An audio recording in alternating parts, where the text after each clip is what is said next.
Hey everybody, welcome back. You guys know what time it is. It is Sunday night, so of course we are here to talk about Drag Race. Who are we? We are X's for Show. You can check us out on all the social media at X's for Show. But me, I'm Nico Action, Nicoation. And I'm TK Elemental.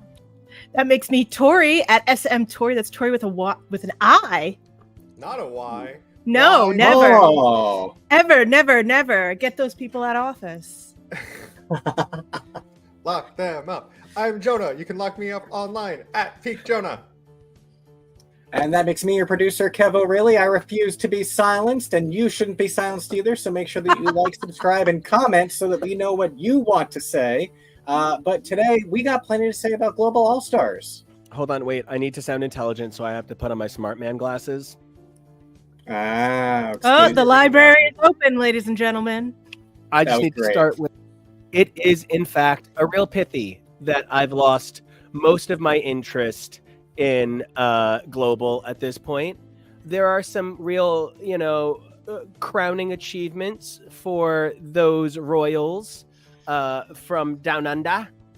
But Global, my gosh, you have none of my attention.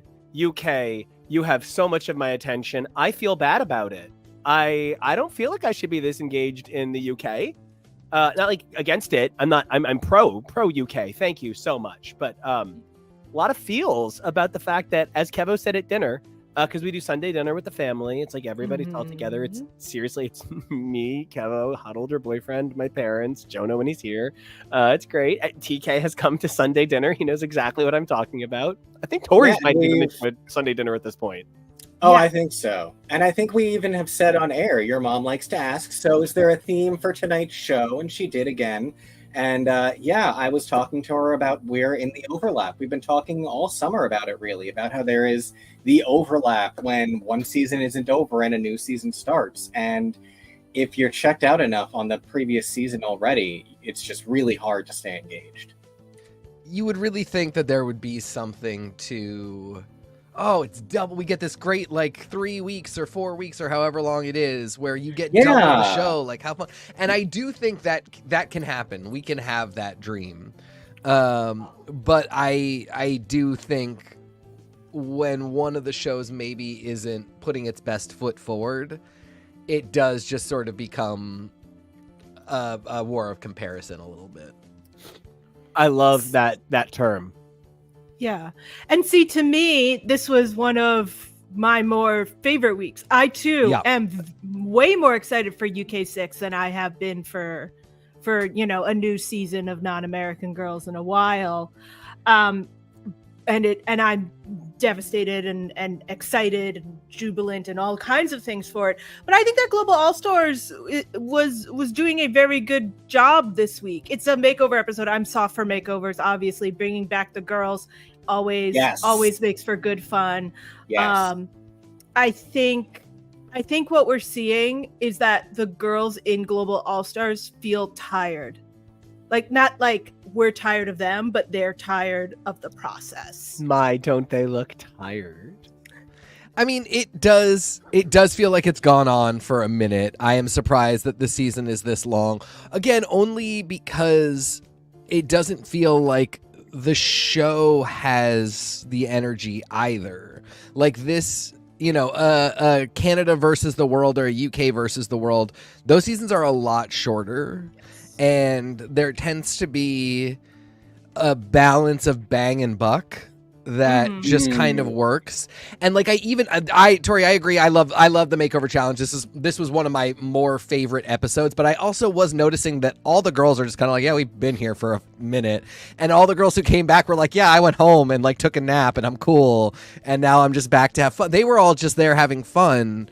And so the energies were weird.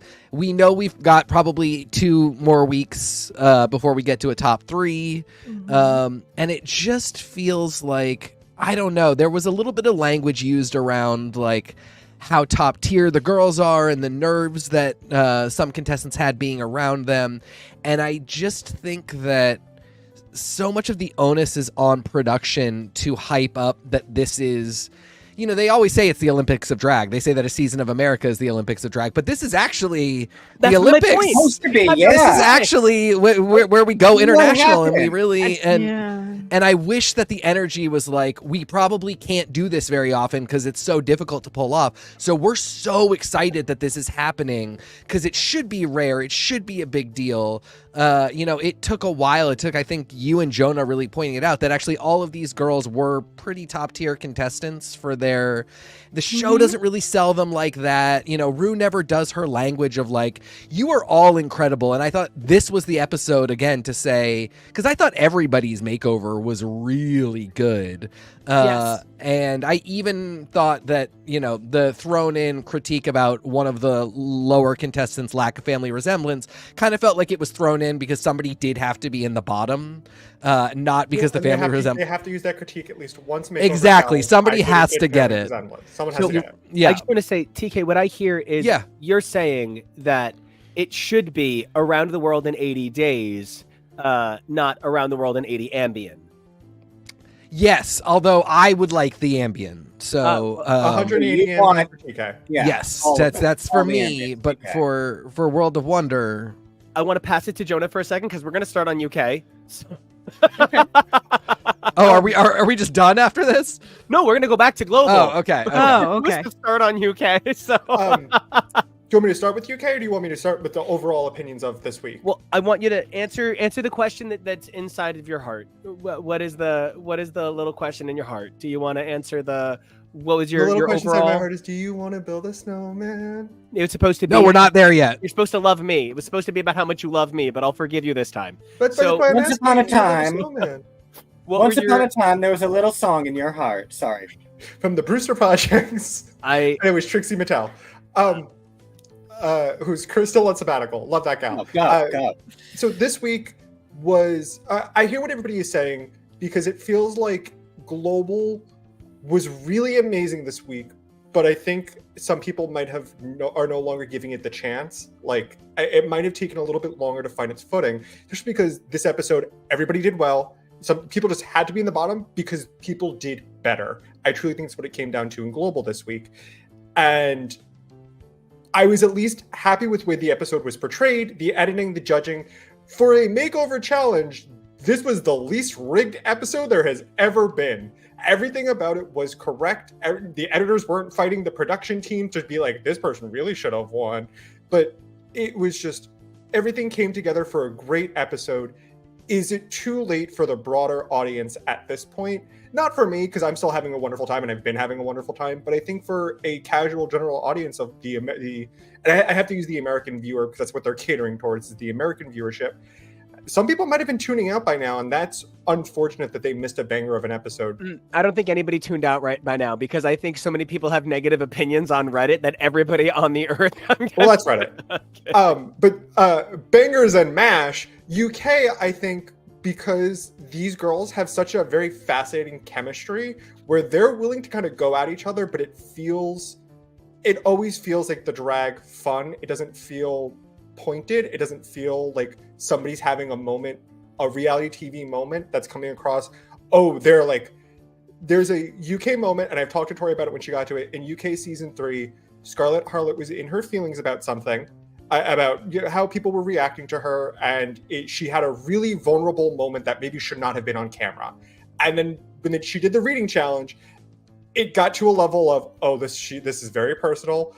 Oh, okay, this doesn't feel like reading. She's getting stuff off of her chest, and that's not how I feel these girls are interact with one another. I think the chemistry of UK6 is so vibrant and so off the bat and off the start, off the charts, that I think it's kind of almost fascinating, like how much we're like responding to them. Yeah, I mean, I think other than the delusion that comes with trying to be famous, I mean, like actual.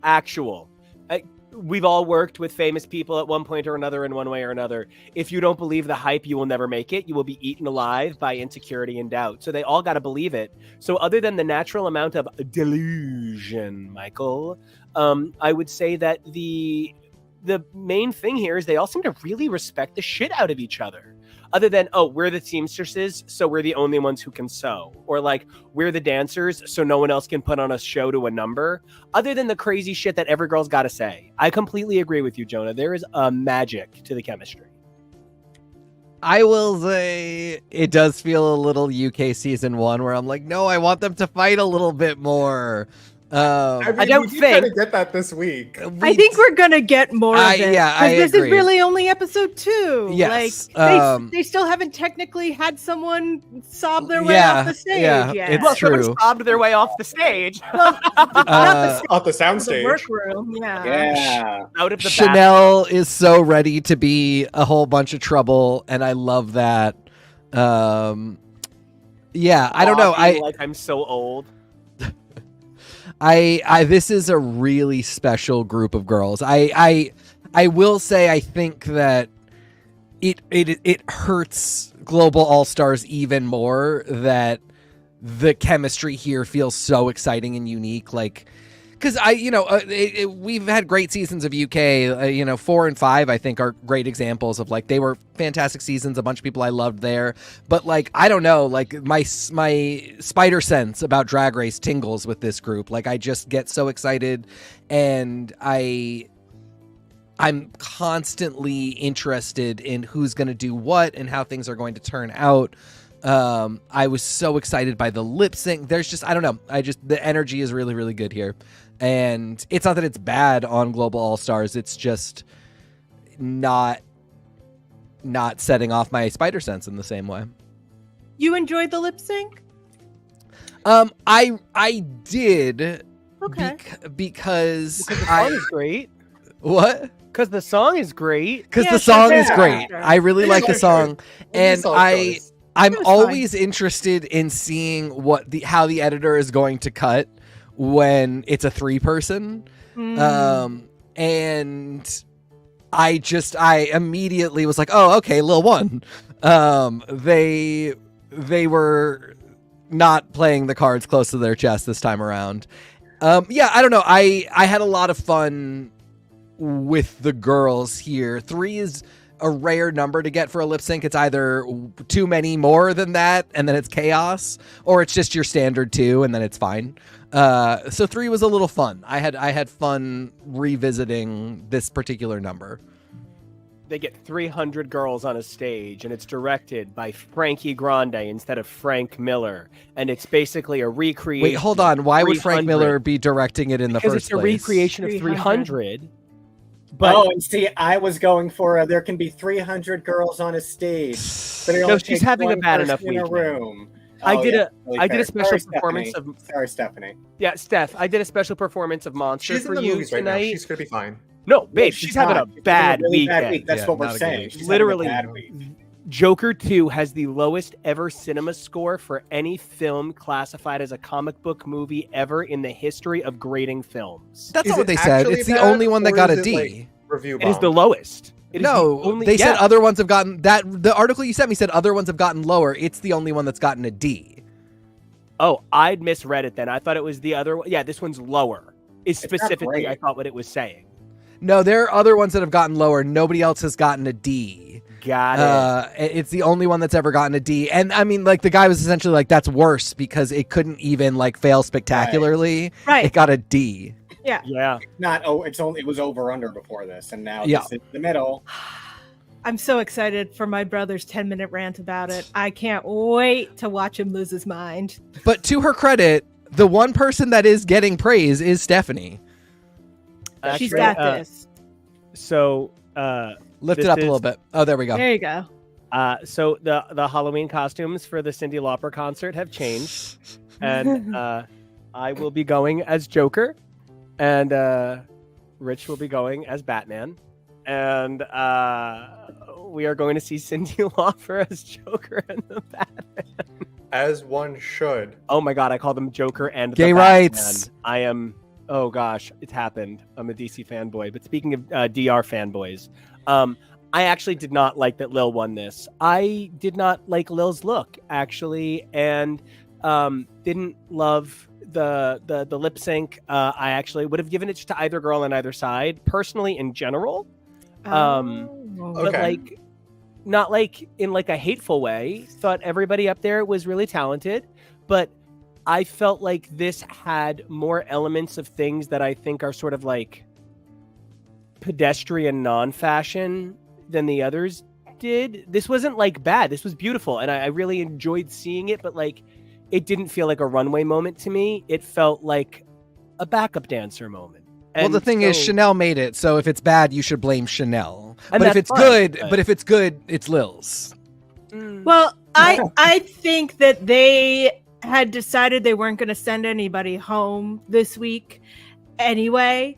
And then once they saw everything come by, they're like, okay, Michelle, instead of reading them for wearing pants on the runway, can you say that you love a boss suit? Thank you. And then we'll just give these three the chance at the end. Thank you. And I think that's really what happened. How didn't that win? So How okay, wasn't I'm this the clear going to winner? tell you why I think this didn't win, because this Marmalade should be so fucking proud. This is gorgeous. This Gorgeous. to me, I think it's in my mind because I just saw a reel about it. This looks like Cher's Bob Mackie look for the Oscars. Yeah. This is what it's giving. Her silhouette is gorgeous. The way everything about this is gorgeous. She looks gorgeous. Tens across the board. It also calls up the woman who says it's vulgar from Singing in the Rain. It's vulgar. So everything about this is gorgeous and probably should have won. However, Chanel's comment, fully unprompted, when Rue said, "What's your favorite part about this?" My favorite part about my favorite. No, never mind. I can't do the British accent. You can't. My do favorite it. part Don't about do this it. is how we collectively work together. But I made both of these outfits, and it was so great. But we worked so great as a team. But I made two things. She would shoehorned her segue, and I could tell Rue was like, "All right, Queen, let's play," and gave it to Lil, because I think Lil and Marmalade's lip sync was equally matched enough that it could have gone either way. I think it was given to Lil to make Chanel explode, which is hysterical. And I thought Lil did great this week. I maybe love the styling on the look.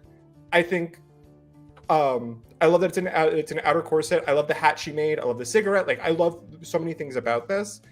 But I do think, personally, the garment I prefer is Marmalade's. But I do think Lil won because she had the better lip sync than Chanel, and Chanel gave them the storyline.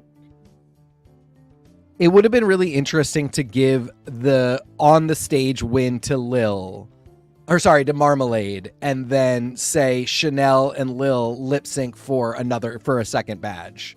Because I ultimately, like, even though I had fun with the novelty of a 3-person, I would have been interested in seeing just a standard 2-person feature up there.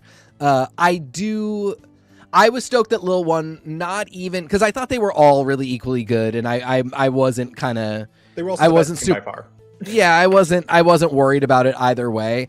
Lil is someone I'm interested in for significantly later in the competition. I'm hoping that she's minimum top 6 because I'm just really interested to see what she will do as she progresses through there. So that's why I was personally a little more excited for her. A little more excited, yeah. But I do agree. Marmalade's look was next level, top tier, deserved maybe a little bit more recognition, and she sold it. She really wore it like a model, like exactly the woman that would be in the outfit in the first place. Whereas and I feel so bad, Kevin, would you go back one image? No, yeah. Chanel, honestly, Chanel, yeah. and I feel so bad saying Looks great. It's beautiful. Yep. It's amazing. But any of the other looks, and I feel like I still would have thought it was an A+. This is the first one where I'm like, if this had the wrong wig, it would drop down a few points for me. Like, so much of what I love is her accessorizing. So much what I love is how she's styled it. And the sort of overall package is a little bit more impressive to me than the actual design here. I feel like the design is like 3 different really great Stevie Nicks looks that I love. And I think she pulled them together really beautifully. But for me, like, I loved the styling on this look more than the others. To me, I would have thought that this would be one of those where they're like, you could have done better without the necklace, because I think the necklace ruins the asymmetry of it. But what do I know? I shop at Amazon, so Don't we all? don't we all? I also I enjoyed the lip sync. I've always kind of found that a lot of the UK gals have a lot more have a lot less tricks in their bag. But I think their stage presence is always great. And so yeah, I did enjoy having all three there. I think they all three deserve to be lip syncing for the win. I was just interested in how it shaked out, and I'll be very interested how they all spin it to each other next week. I agree. I think we were slightly robbed. I wish it was a double Shantae, because I know Kiki, Sinatra, and Octavia, who probably would have been the rightful bottom two. Mm-hmm. I think they even alluded to that they would have been the bottom two. Would have demolished the song. Oh yeah, 100%. So we were kind of robbed in that sense. I also need to specifically call out Rue is the most foul person for saying that Kiki Snatch looked like E.T. because that was true and uncalled for. That was rude. That was extremely rude.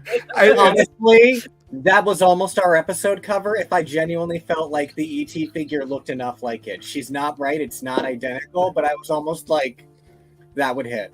For me, I want to thank her for Rue, listen, Mama. Every now and then you and I, we have a disagreement, but every now and then you say something that makes me feel beautiful, and I am beautiful.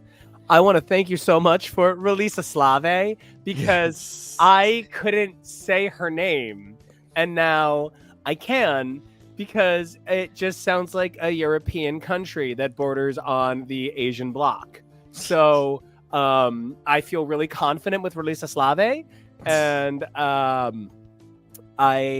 I also just want to say, as a guy who's like, can I just start the Jersey House of Finland? I really appreciate the use of house of, because it's the UK, so they have to say house. They can't say house. No.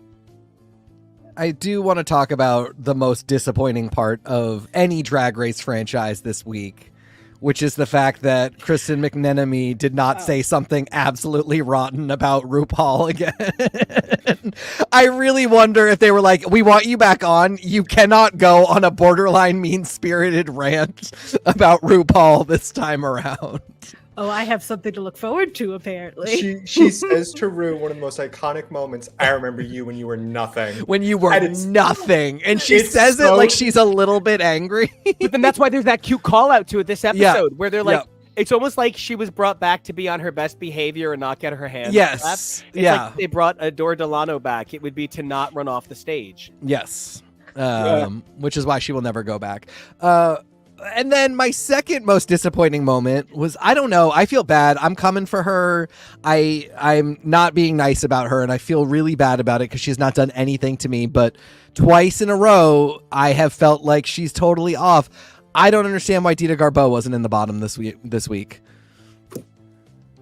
Yeah, sometimes I feel like there's that discussion of when art doesn't work for you, but the art is totally valid. Yeah. Other times where you just sort of look at it and you go, but I don't get it. Like, it's not that I don't think this is valid art, but also I feel like this is a Morgan Fairchild mistress character. Yeah, this is not a boss lady. It's not. This is there's like Romy and Michelle's in a horrifying alternate 2020, maybe. There's ideas that I could work with maybe for this. She's a mermaid CEO. Maybe that's what's going on. I have a...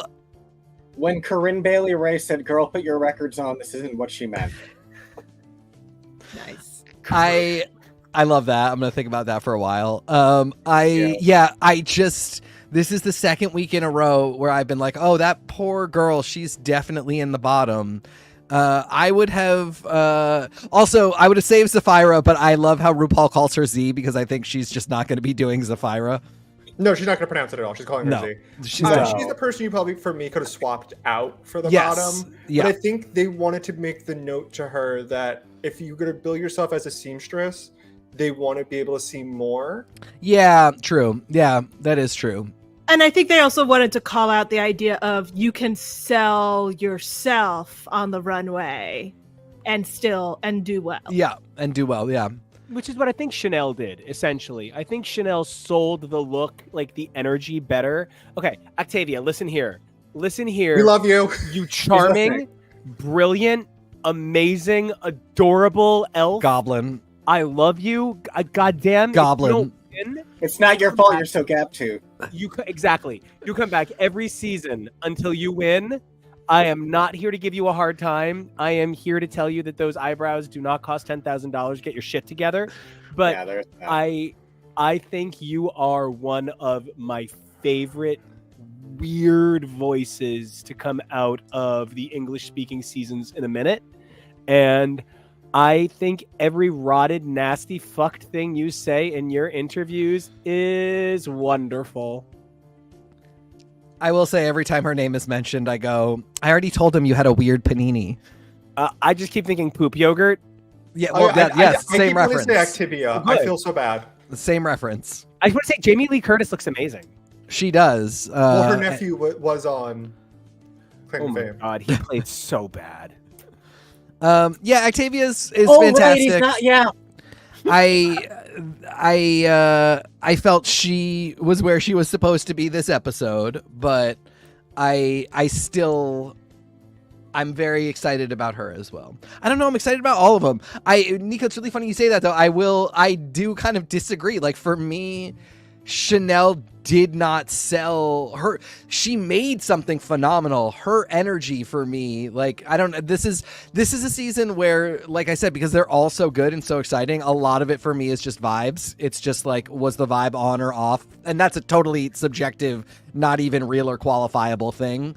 But of her three, she did not feel like she was selling the garment, like she was committed to it. She felt like she knew she constructed something really good, and she knew that she was really talented, both of which are completely true. But I would watch the shit out of her Barbie as Felicity special based on her look. I think she has a sense of style that I just think is so... maybe that's what it is. I love her very eloquent sense of style. I think she's very lovely. I would also watch a remake of Black Swan where she is Natalie Portman and Kate Butch is the other lady that is mad that Natalie Portman exists and tries to kill her.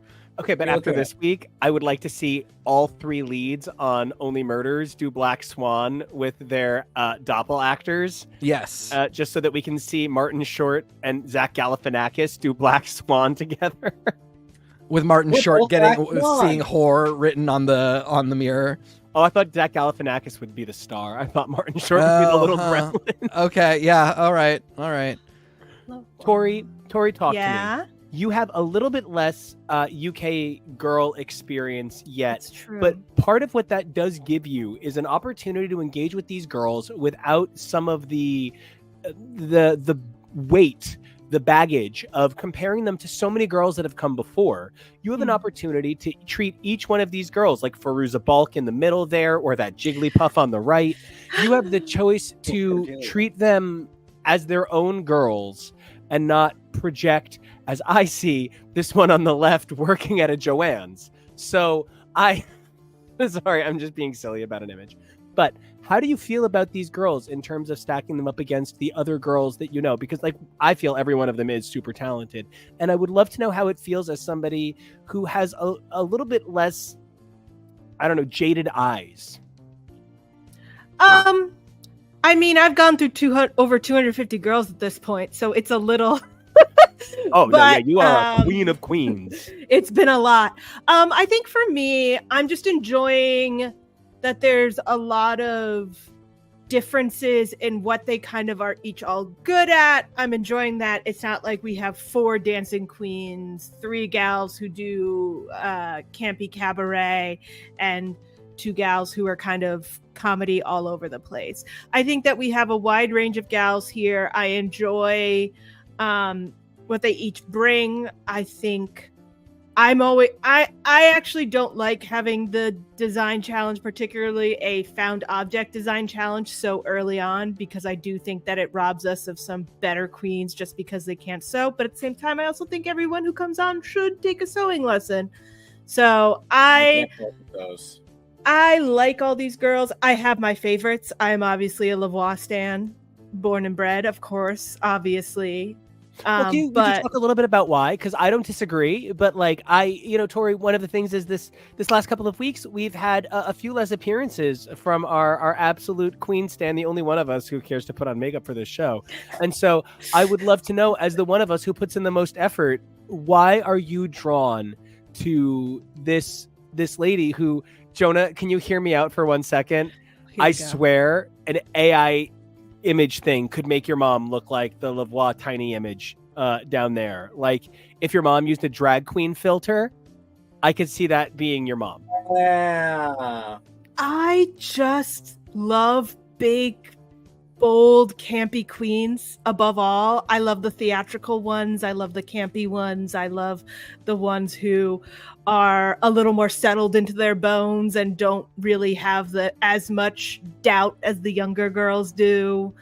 Yeah, I like an old settled queen. What can I say? So, all right, I wanna wrap us up a little bit with UK, move us over to global. But one of the things that I am eager to see what happens is this is the last international season where we're going to see Michelle and Rue together before we have a season of Michelle judging on her own. And while I don't think that'll have any profound impact on their relationship on the US season, I would like to hope that Down Under's increased Michelle presence could lead to a positive reaction for things like UK, where maybe they could even alternate hosting, if only because it was supposed to be her fucking show in the first place. I don't know that we'll ever get something like that, only because it's the World of Wonder seems too scared. I hope we do. Like I said, I'm up for weird, cool ideas. I'll take something new and interesting. But yeah, I mean, there is a shift happening. It was also great getting the Rue of Drag Race Germany on Global All Stars this week. It is there. We are slowly but surely chipping away at the idea that RuPaul is the only person that can do what RuPaul was the only person who did for so long, and in a way that I think is very affirming to her career, because I think a lot of what it is being like, you can ascend to the next level, which is like, you know, just doing the voiceovers and just doing the announcements and maybe just coming in for the crowning. Like, it's not to say we want to push you out because you suck. It's to say like, hey, you've done so much of this, and now might be a good time for other people to take on that weight for a while, people who haven't had the same exposure.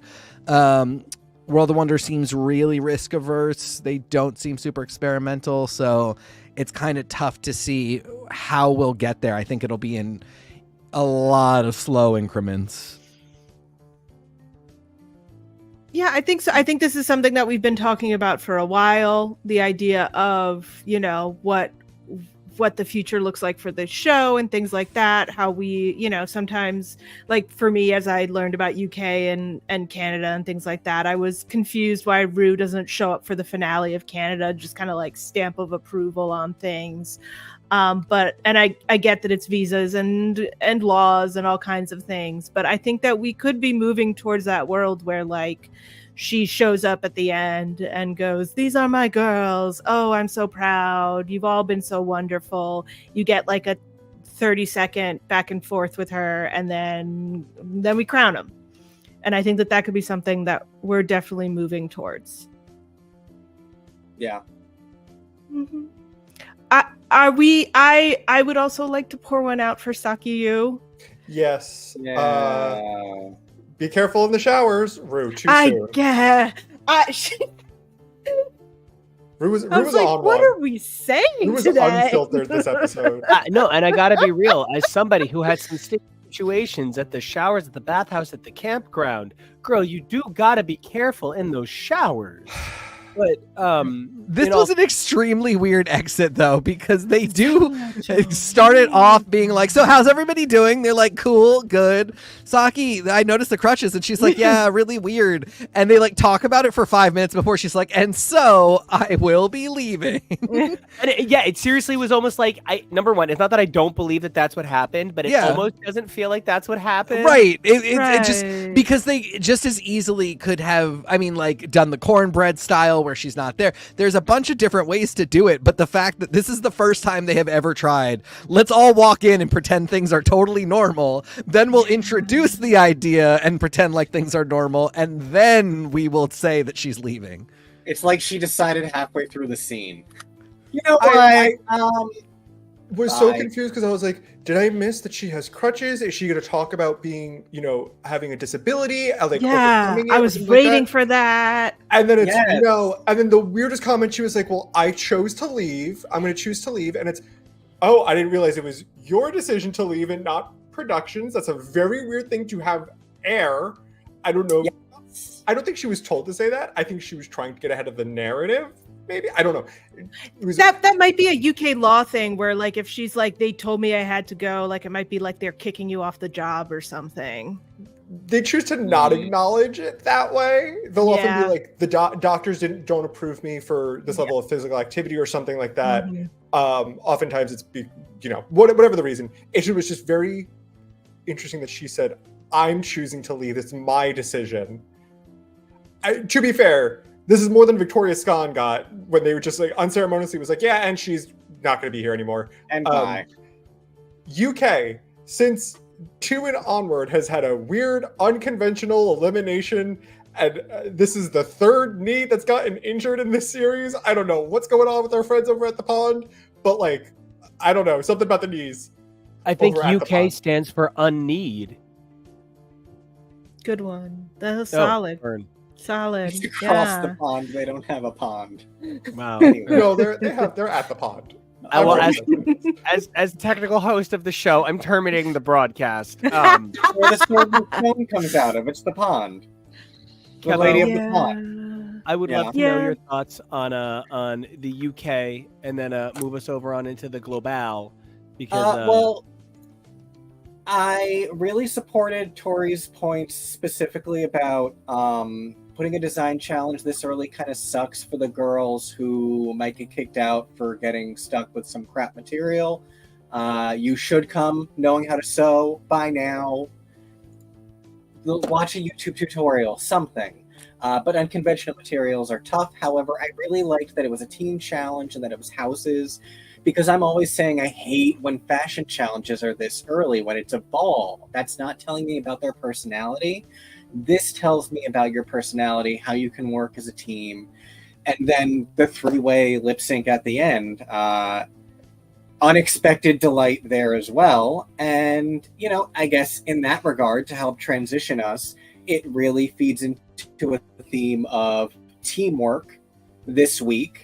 I loved having all of the queens come back. I love crap like that. I really was still kind of like 5% holding out hope that they were going to be like, and one queen can come back, Pythia. But at least, they're not pulling shenanigans on Global All-Stars for all of its other faults.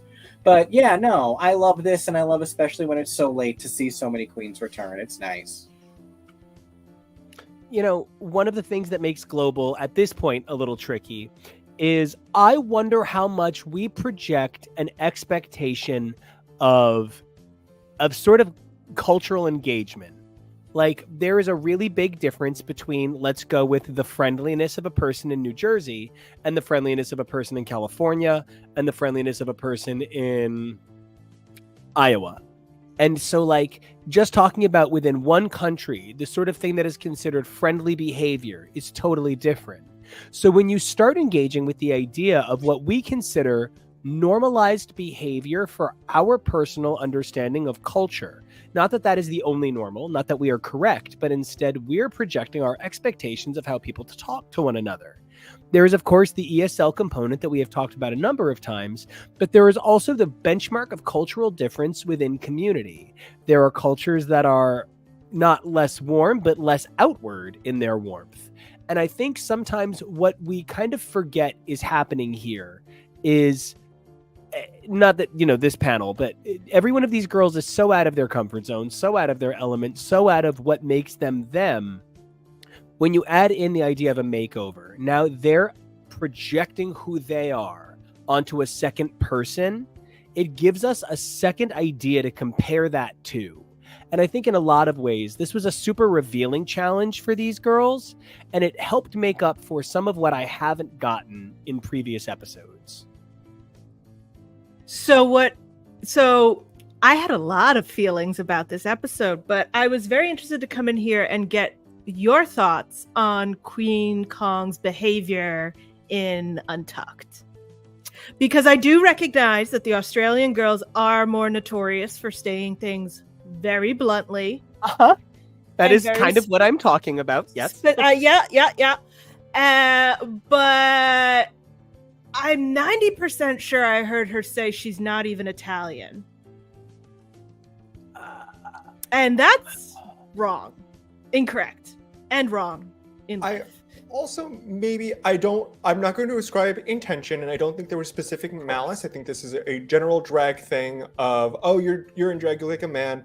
But I feel like telling somebody who is non-binary, identifies as non-binary out of drag repeatedly that you look like a man, maybe is a little much.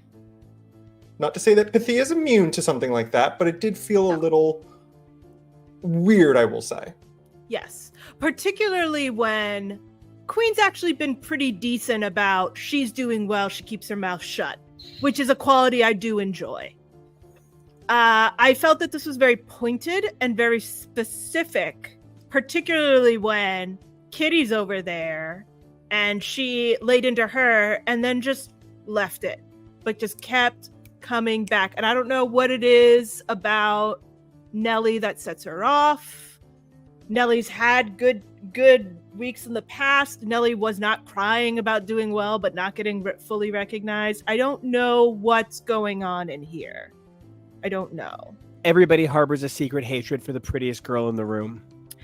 She is the prettiest. I'm so happy for her. I'm so happy she got this. I'm still mad that RuPaul doesn't actually look at their CVs before she walks in the room, so she gets to say things like, "Oh, you won your makeover challenge?" Question mark. That even if she looked it over, if she looked it over the minute before they came in, she would not remember by the time they got to the table. If she was on the season and presented them with the win, she would not remember. Yeah. That is RuPaul's Civ-like mind. So something I would like to add really fast is Nelly went on live and talked about how 11 times. Alyssa stood up for her. Alyssa said to Queen, "Hey, maybe you're doing a little too much. You might want to knock it off." And Alyssa specifically said, "You want to be really careful because a lot of this, you better hope a lot of what you say doesn't make it into the episode." And apparently it came very close to getting physical between them. Oh my. And I think part of what you're talking about is such an important thing to consider. Queen is such a legend in the Down Under community that when she appeared on her show, everybody was like, "Oh, show's over, Queen's here." And it was like a big deal. And so, when you're talking about Alyssa, who was like worldwide, one of the most successful in history, it's a big conversation to be had because you are talking about legends of their ability having a conversation that they don't necessarily agree with each other's conduct. I will also say you could see this is a thing that it's in terms of entertainment, it's an interesting storyline to see on Drag Race that happens relatively rarely, but I always find it interesting when it does. Queen thought she won immediately because she got phenomenal critiques. I thought she won immediately because she got phenomenal critiques. And you could see that one of the things that was really upsetting her and was getting to her was that she thought she was the first one to go and she thought she had this in the bag. And she was very clearly feeling a little bit of that competitive, like, I thought I was going to win, and now I'm being presented with a very particular challenger, and I might not win this challenge. And that puts people in a really interesting state of, you know, wanting to read a little bit and wanting to be competitive and show confidence. And, you know, that can very quickly turn into something that's a little more sinister and offensive. Like Raven's wig. Raven's wig this episode was sinister and offensive. Raven took my breath away. She's so beautiful. She has the best makeup in the universe. This was not the wig for me, Mama. I suppose. Yeah. So when I was talking with some coworkers about Global, because I hadn't met any of these girls before we started, they were like, "Oh, Queen's on there. She's not my favorite." And some of the comments were a little closer on the that she's not as, her impersonation of femininity is not as classic as some people prefer. And I just feel like this was one of those conversations that we used to have back in like seasons like 1 through even 6 or 7 of the old, well, if you're trans, then you're a woman, then you're not doing drag. If you're showing up and I can see your beard, then you're not doing drag. And I just feel like, particularly to come at Pythia for this, who is very obviously in a look that is far more feminine than Pythia prefers to wear, even on the runway for this show, I was not impressed, and I was very it really turned my opinion on this one.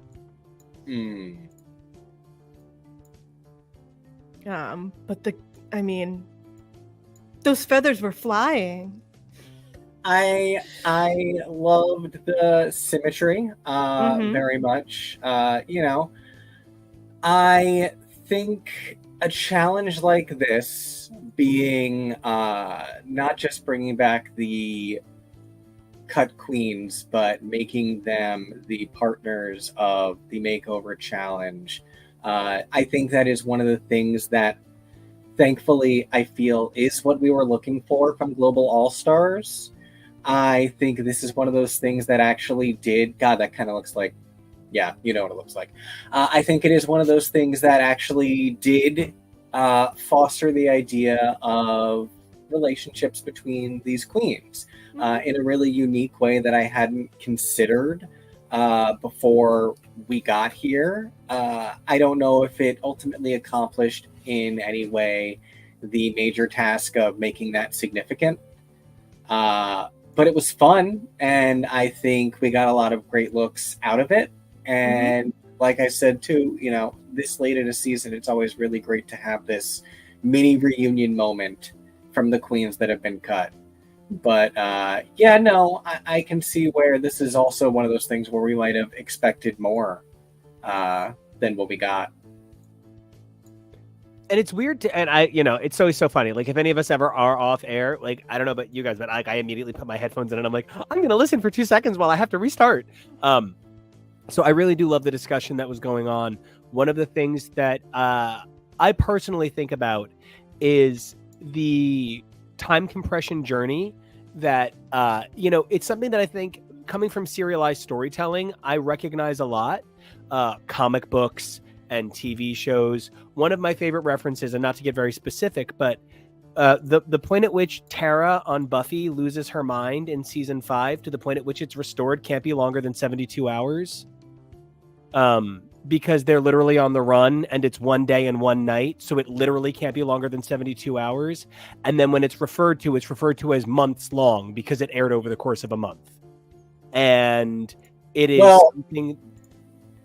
Well, it's that Buffy says, I know you've been dealing with Tara so much, and it's just treated with such more significance. So even if you could try to argue textually, the emphasis they're putting, because when we were watching it live at the time, lost track of how much time had passed because of the way that they were talking about it.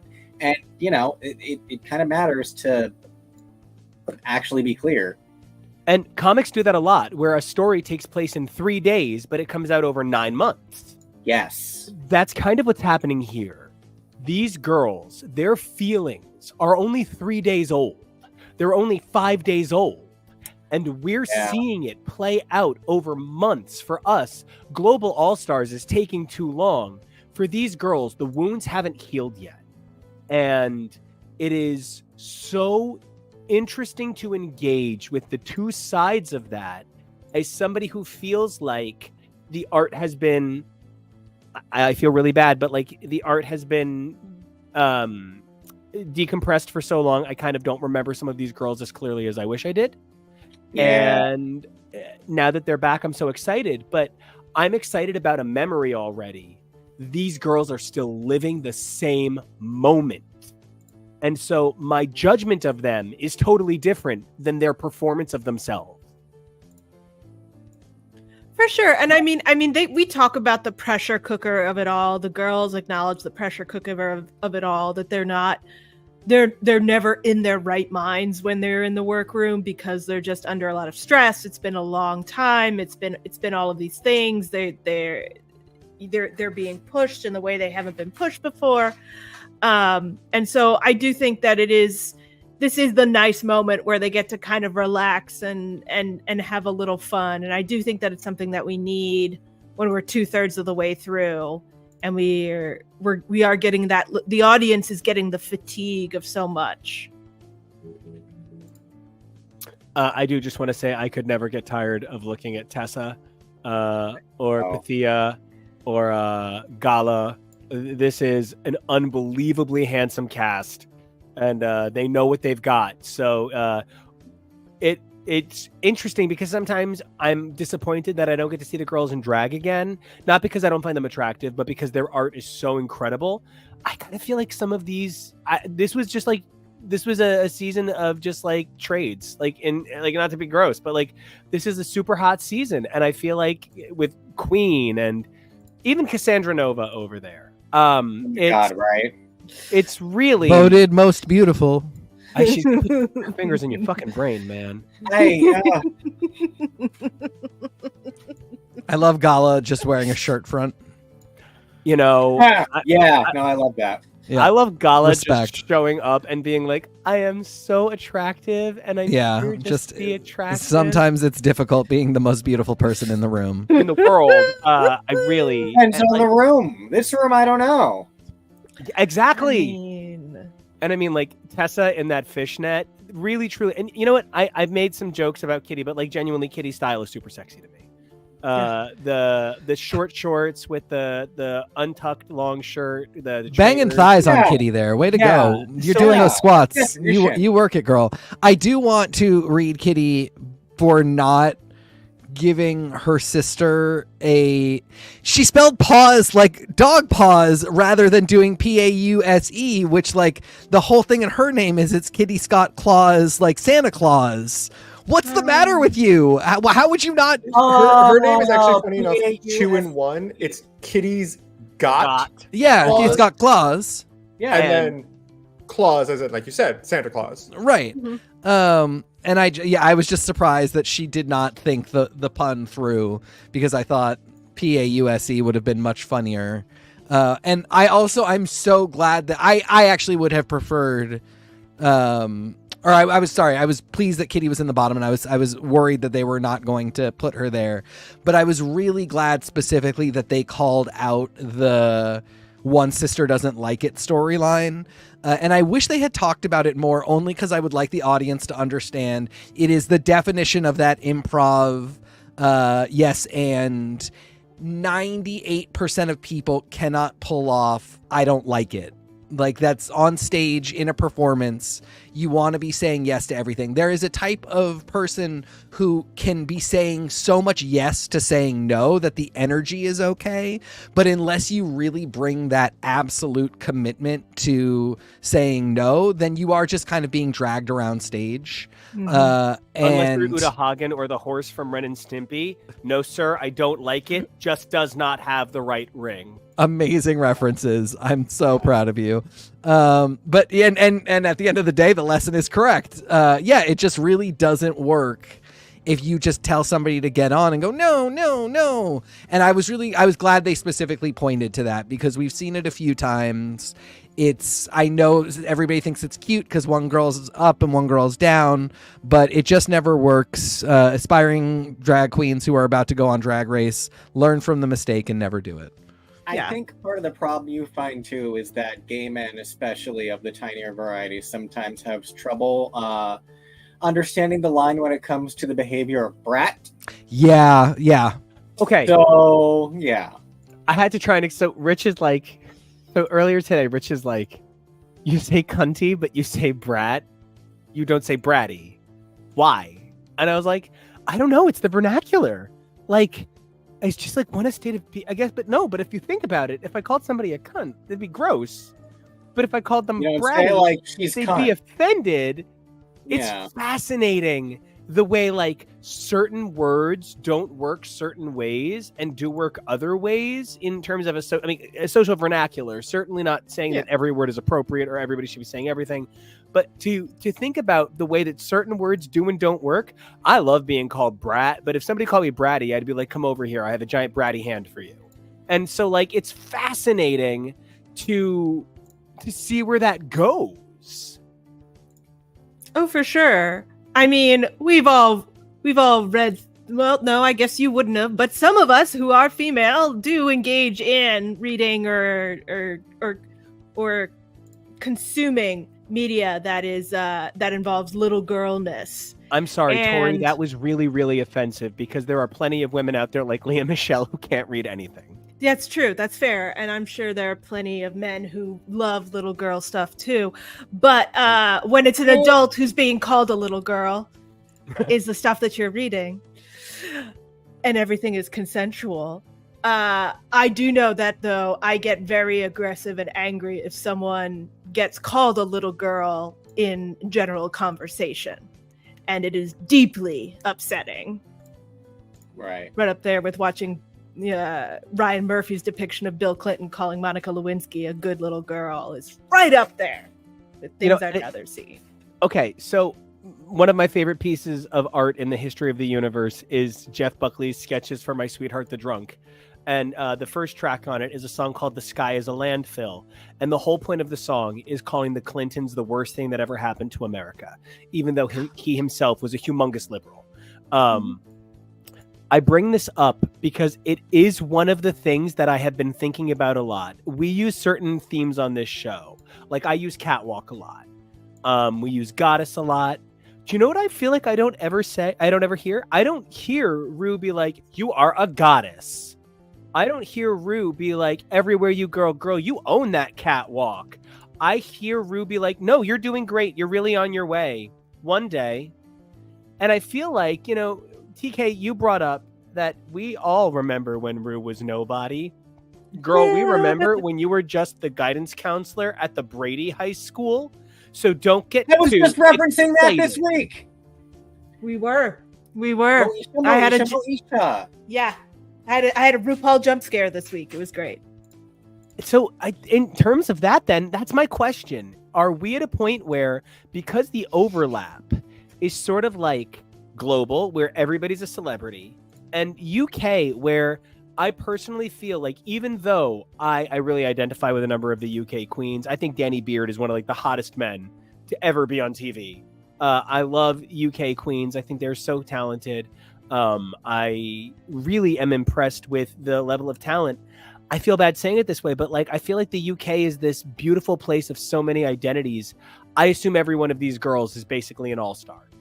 To me, as an outsider, I project that they must have worked so hard, because you're talking about a place where many of these girls say they come from villages and small towns, and they have to drive hours to get to a drag bar. Like, when I think about these girls, to me, they're already all-stars. And so I think there's something about global and UK running at the same time that maybe doesn't have the energy of global and US running at the same time. Or even down under, where a number of the girls, if the US version of Drag Race often feels like a Maserati, at times down under feels like the Flintstones car. They're at least a World War II jalopy. They got Oh this. my god, it's definitely the Hupmobile in the street. And We're so flying down the highway in our makeshift Model TA. oh they my don't god, even they don't even get 12 girls yet. They're still stuck at 10. right? I'm back Oh. here sipping my sarsaparillas because in the back of a Model T, it gave us something to feel. Called a root beer now. But so I would love to know what you guys think about these two particular shows overlapping as we wind down and say a fond farewell to these lovely Vane. international queens this week. I would just love to say, Vanity Vane, Mama, you put up the fucking fight of your life. You are Terrence Trent D'Arby's first album taking 2 years to hit #1. You are As I Lay Me staying on the pop charts for 2 years. You are Cher's inability to go away. I am so impressed, so proud. You did not have me in the first episode, but you proved that you are a girl that if you come to the US, I'm going. Really, really, what a consummate performer. And that's how that's my big takeaway. They And she couldn't does kinda show. look No, go ahead. No, I just have a one-liner, and she does kind of look like Sophie B. Hawkins. Go ahead. She does. I think I think that editing very much, as we talked about with the UK group, that editing was very specific during this lip sync, in that even though we only saw, I would say 30% is a generous number of Vanity Vane's lip sync, she was very obviously still going straight to the walls, down the windows to the floor, and Kitty was doing quite well, better than I thought she would. Agreed. And it was very obvious that she was going to come out of this safe. But I think the editing had to kind of goose that a little, because it looked like it was a fight. They gave... Go ahead, Jonah. Rue's reaction to everything else was a little... Rue, relax. We get it. We know Kitty's staying. Like we all, like, as soon as she's at the bottom 2, we all knew it's okay. We love you, Vanity. I truly love Vanity. I think she's so fucking gorgeous. I think she's so talented, and I wish her the best in literally everything. But I think it was like, okay, we kind of get it. It might be Vanity's time. The editing, and then RuPaul's cackling after, like, Rue, you've seen these so many times. I think I appreciated that the establishment that the recipe for winning this lip sync was humor, as opposed to Drive All Night, where it really was just boundless energy. And, you know, I mean, it's... You never know what sinister clone you're getting when Rue's on the judges panel. I mean, those two songs are not drastically dissimilar. You know, they're both, it's classic voices doing upbeat numbers. But I do think because it's Cher, because we have such a Cher catalog, because of the vocoder, people see it as one that you're kind of going to want to do with some humor. Vanity didn't do that, didn't get that. And so it was pretty obvious immediately that there was just a way to point to Kitty and go, like, she got the vibe of the song this time around. And so, yeah, all of the elements being like, okay, well, we're going to make sure the editing always cuts to Kitty when she does something funny. And then we will immediately cut to Rue, who will be laughing too much because a smile would be perfectly fine for a microphone being present. Yeah, I mean, it's a microphone.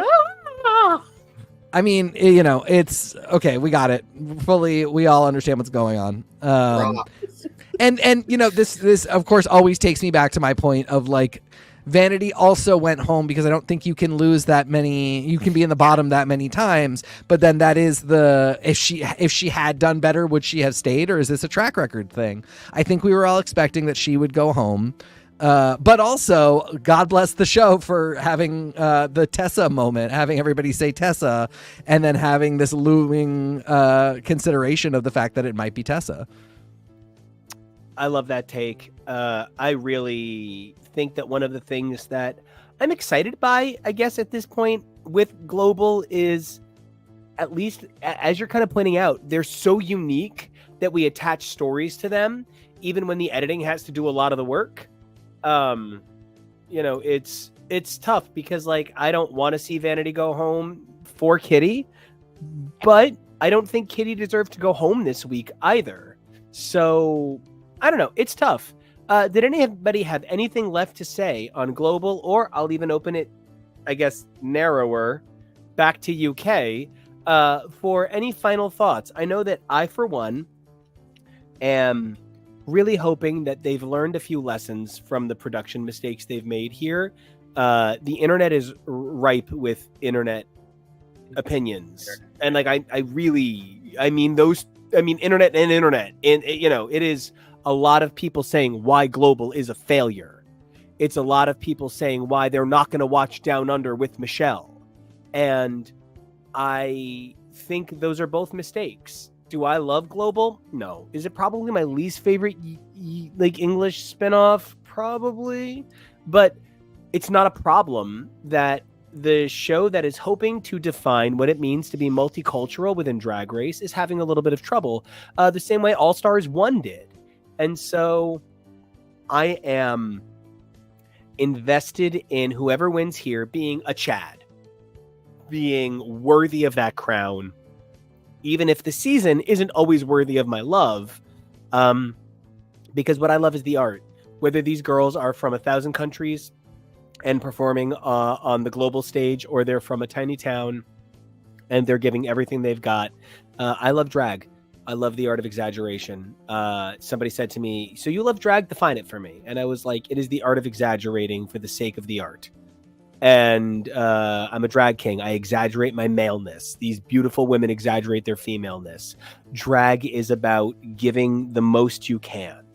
And I think even though neither one of these episodes was an A+ for me, every single girl hit the requirement of what is drag, giving everything you've got.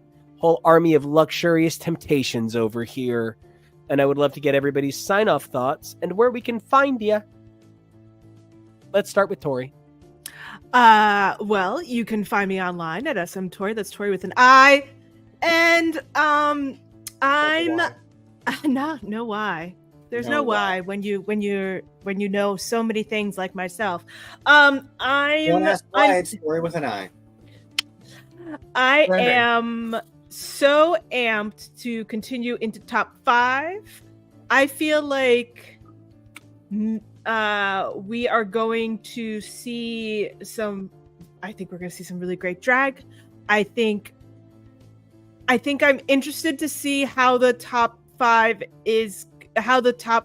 is going to shake out, because I think now that we have editing has decided to put forward and one of the girls saying, I don't know what's going to happen anymore in this show. I just think that we are being prepped for a possible surprise coming very, very shortly. So I'm interested to see how that's going to show up on Global All-Stars. I'm excited to get to know the UK queens more. I'm hoping that they all wrap them in bubble wrap, because I refuse to lose another one like this. Oh my God, right? So yeah, but I'm very happy for Nelania and Pythia. I became a Vanity Vane stan by the end of it, so I'm very happy. How about you, Jonah? Production, honey, baby, boo-boo. Listen to me. If you're going to allow the episode descriptions to be announced ahead of time, do not put the countries of the people in the top 5, because the episode description for next episode, which was, I don't want to say leaked, but was sent ahead of time, talked about how these 5 queens, not specifically these 5 queens, but these queens will give PSAs on why you should visit these specific countries that they represent.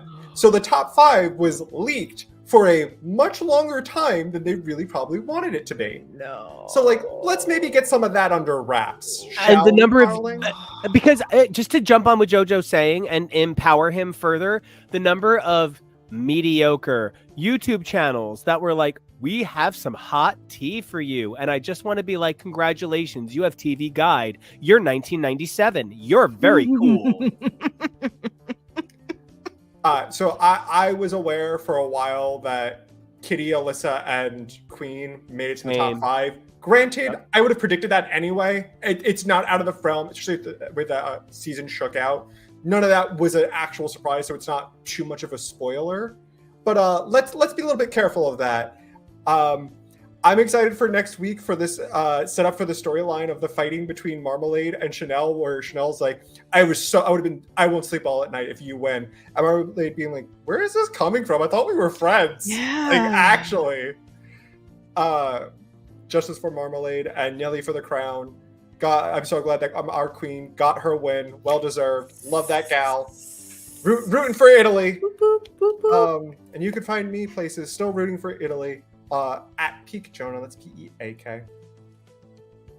You know, it is an amazing thing when you are trying to talk about something you love and you have somebody that you watch quite literally every episode with. And while I wish I have gotten to watch every episode with Tori, JoJo, and TK, I have only had the pleasure of watching every episode with the stunning blue-eyed creature below me.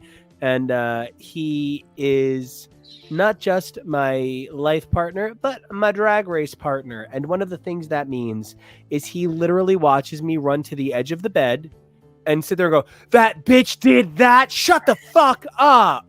A good 11 times a week. And, you know, we have invested. So a couple of us invested in getting the Shudder app, and we're all about to watch Dragula. And so it's going to be quite a moment. It's going to be so I should invest too? Mama, didn't you? Wasn't that the whole reason? No, I texted to be like, what do you think? And maybe I bought it as soon as you sent it to me. Oh, well then can you send me yours? Because like I can't I'll really send it afford to it. you, Okay, Mama. all right, we'll talk later. We're We good. live in I the same love you. household. It's fine. It's the same. It's good. Well, family. Yeah. It's the Olive Garden. So we're going to go on a Dragula journey. And Kevo, I just want to thank you for being not just the person who has watched all this with me, but the person who said, no, honey, get on that stage, shake your dong. And I want to thank you for all of your encouragement for the dong shaking, and find out your final thoughts on this week and where everybody can find you. Like I said, I enjoyed that this week there was a lot of reciprocity between the two shows. It was both very fashion forward, so that was kind of fun. It was something that actually made, I think, having there be the overlap a little more engaging. Unfortunately, it was probably just a coincidence, and you can't really time something like that very well. But we only have a couple more weeks left of this, so the fact that we had one that made it really engaging was very cool. I liked it a lot. I had a segue for this, and I lost it. Something about you singing or something. What were we talking about a second ago? I think me shaking my dong on stage. I don't know. Shudder. Yeah, probably you shaking your dong on stage. Well, I have some links to him doing that in the comments. We'll check out Nico Action Music over on YouTube, and check out his Rhythm of the Night Lady Marmalade Dirty Medley, as well as Nico Action's Britney Spears' Greatest Hits. And I just love calling it that. And you can hear me shouting as I'm taking the video, much like how you can hear TK loudly explaining to me the plot of Full Metal Alchemist under someone from Flame Con's performance. Oh, I love that. See, what a family. And you can find me palling around with these goofballs on the socials at Kevo Really. That's KEVOREALLY. TK, my best friend, my partner in crime, my absolute favorite person to get on the internet and shit on everything with. We had a phenomenally unshitful episode. A lot of positivity, a lot of high energy. I guess nobody mentioned Tom Brevoort.